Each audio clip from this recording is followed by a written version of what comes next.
Shalom, saudara yang diberkati Tuhan. Pada kesempatan ini, saya menyampaikan satu topik, yaitu pentingnya hati yang memberi respon kepada firman Tuhan. Untuk menjelaskan bagian ini, saya menggunakan Lukas pasal 8 ayat 4 sampai dengan ayat yang ke-15 menjadi rujukan untuk kita melihat dan menganalisa hati manusia yang memberi respon kepada kebenaran atau firman Tuhan. Dalam Lukas pasal 8 itu dijelaskan tentang penabur yang menabur benih. Dan ada 4 perumpamaan yang digunakan oleh Yesus untuk memberi penjelasan kepada kelompok atau kumpulan banyak orang yang menggabungkan diri kepada Yesus dengan firman Tuhan tapi dalam bentuk perumpamaan.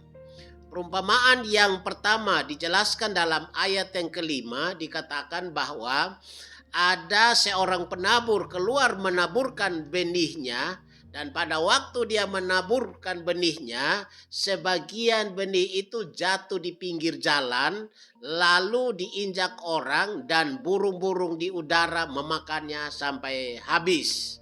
Perumpamaan itu dijelaskan maksud atau artinya dalam ayat yang ke-12 yang mengatakan bahwa benih yang jatuh di pinggir jalan itu ialah orang yang telah mendengar firman, kemudian datanglah iblis lalu mengambil firman itu dari dalam hati mereka supaya mereka jangan percaya dan diselamatkan. Dari perumpamaan ini dan penjelasan Yesus tentang arti perumpamaan ini, saya mengajak kita untuk memberi perhatian bahwa ternyata hati itu sangat penting untuk memberi respon. Hati itu sangat menentukan bagaimana sesuatu yang didengar, sesuatu yang dilihat, sesuatu yang diterima itu bermanfaat dan bermanifestasi dalam diri seseorang. Yesus menjelaskan kepada kita dalam bagian itu, dikatakan bahwa ada orang yang telah mendengar firman Tuhan, tetapi firman itu diambil oleh iblis. Kenapa? Karena benih yang sangat berguna itu, bermanfaat itu, mereka dengar tetapi mereka tidak menghargainya, mengabaikannya, bahkan menghinanya. Ya, diinjak-injak orang itu kan bentuk penghinaan. Sesuatu yang sangat berharga itu diabaikan, dihina, dilalaikan. Dan itu memberi gambaran kepada kita bahwa hati manusia itu jikalau tertutup untuk kebenaran, keras untuk kebenaran, maka benih itu atau firman itu tidak akan berdampak apa-apa untuk hidup orang itu. Itu perumpamaan yang pertama. Perumpamaan yang kedua dijelaskan dalam ayat yang ke-6. Ya. Ayat yang ke-6 itu dikatakan sebagian benih itu jatuh di tanah yang berbatu-batu, dan setelah tumbuh ia menjadi kering dan karena tidak mendapat air. Ya. Dan artinya dijelaskan dalam ayat 13 yang mengatakan tanah yang berbatu-batu ialah orang-orang yang setelah mendengar firman itu menerimanya dengan gembira, tetapi mereka tidak berakar. Mereka percaya sebentar saja dan dalam masa pencobaan mereka murtad.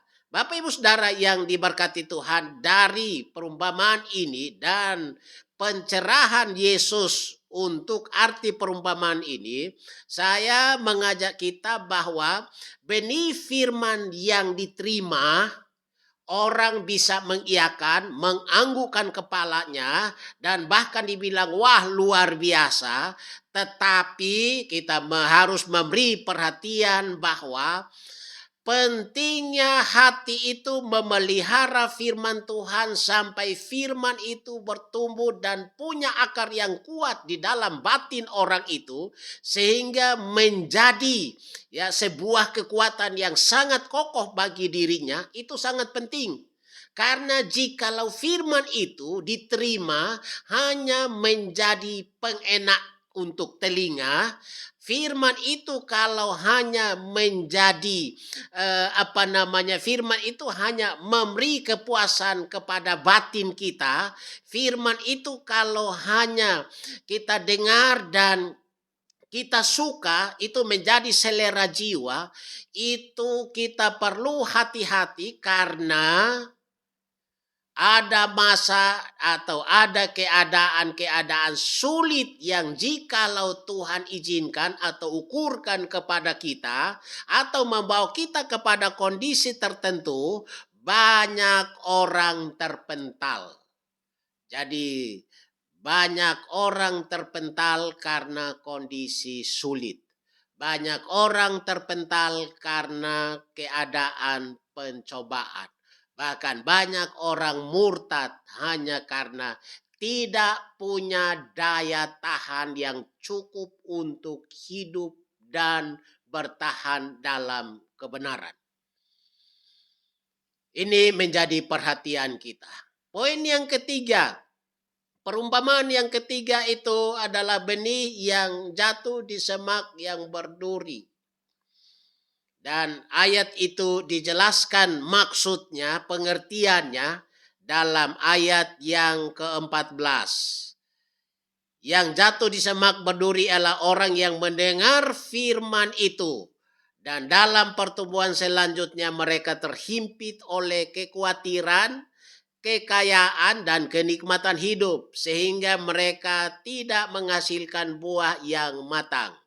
Bapak Ibu Saudara yang diberkati Tuhan, bicara tentang hati yang terpedaya, hati yang tertipu, hati yang terseret, Lukas memberi kita penjelasan ada 3 hal yang sangat berpotensi untuk hidup seseorang menjadikan firman Tuhan itu terhimpit atau benih yang diterima itu terhimpit. Yang pertama itu kekhawatiran, kekayaan, kenikmatan. Jangan anggap remeh kekhawatiran. Kekhawatiran itu sangat berpotensi untuk mengkerdilkan benih firman atau benih yang unggul itu, sehingga benih itu tidak punya ruang gerak yang cukup untuk menggerakkan orang itu. Kekayaan kita diberkati dan kaya itu tidak salah. Tapi kalau kekayaan itu membawa seseorang, membawa kita kepada pergeseran, menggeser posisi Tuhan dalam hati kita, nah itu yang bermasalah. Lalu yang ketiga, kenikmatan hidup. Ada banyak orang sedang berusaha untuk menarik dan menerima firman Tuhan itu, dan firman Tuhan itu bermanifestasi, memberi jawaban kepada mereka supaya jiwa mereka disenangkan. Sehingga terkesan bahwa menerima firman tetapi hidup secara duniawi. Kenapa? Karena terseret oleh kenikmatan dunia. Itulah sebabnya pada kesempatan ini saya mengajak kita untuk memahami betul bahwa benih yang diterima, kita harus hati-hati karena ada 3 kekuatan besar dalam diri kita. Yang pertama, kekhawatiran. Yesus berkata bahwa kekhawatiran seperti apapun tidak akan menambah sesuatu yang baik dalam diri manusia. Jadi tidak perlu dipelihara. Yang kedua, kekayaan. Kaya, diberkati Tuhan, puji Tuhan. Tapi jangan kekayaan atau pemberian itu menggeser posisi Tuhan dalam hati kita. Dan kenikmatan hidup. Selera-selera untuk hidup sejajar seperti kehidupan dan cara-cara dunia, kita harus hati-hati karena itu berpotensi. Dan perumpamaan yang ketiga adalah tanah yang baik, yaitu mereka yang mendengar firman, menyimpan dalam hatinya yang baik, dan mengeluarkan buah dalam ketekunan. Bapak Ibu Saudara yang diberkati Tuhan, kiranya biarlah hati kita diurus, diperhatikan untuk menjadi tanah yang baik, sehingga waktu setiap benih firman yang didengar, yang diterima, itu kita konsumsi, pelihara, dan posisikan di posisi yang paling baik supaya dia berguna. Hati yang menerima firman Tuhan, hati yang memeliharanya. Alkitab dalam Lukas pasal yang ke-11 ayat 28 dia berkata begini, berbahagialah mereka yang mendengarkan firman Allah dan memeliharanya. Artinya, kalau firman didengar, firman diterima, firman dipelihara, maka dampaknya orang itu berbahagia. Itulah sebabnya menjadi pertanyaan, bagaimana caranya supaya kita memiliki hati yang baik? Yang pertama, dengarkan firman. Yang kedua, yang sudah didengar, simpan baik-baik dalam hati. Dan yang ketiga, punya daya tahan yang cukup walaupun dalam keadaan sulit sesulit apapun. Punya kekuatan batin yang kuat. Dan yang terakhir, biarlah firman yang ada, yang diterima, punya kuasa dan bermanifestasi untuk menjadikan kita menjadi manusia-manusia yang produktif sebagai tanda kita menghasilkan buah. Nama Tuhan dipermuliakan, selamat bertumbuh di dalam kebenaran Tuhan. Hati yang baik adalah hati yang memberi respon kepada kebenaran. Shalom.